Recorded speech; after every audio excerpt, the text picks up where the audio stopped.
So, I just wanted to make this really quick video for all of my peeps out there that are using the iPad Pro. I have an iPad Pro, and Procreate, which is a really popular piece of digital software, of course you can use it. It doesn't make any difference which platform you're on or which software you're using. The only thing that I will say about software, which Procreate has definitely got you covered, this is not specifically about painting in Photoshop or painting in Procreate.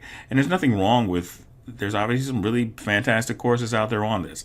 This is not about that. So you can use this with any platform.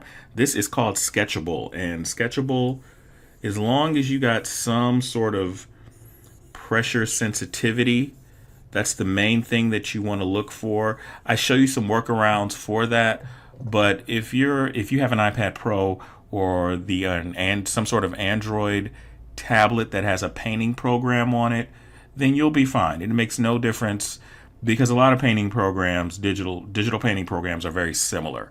So I just got this question in. I'm actually recording this on the first day it was released, and this was one of the first questions I got. So I'm just responding to this right away.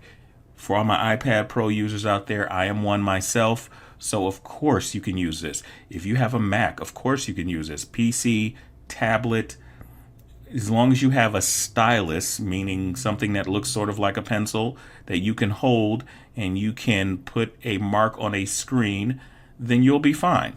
All right, I'm going to stop talking now.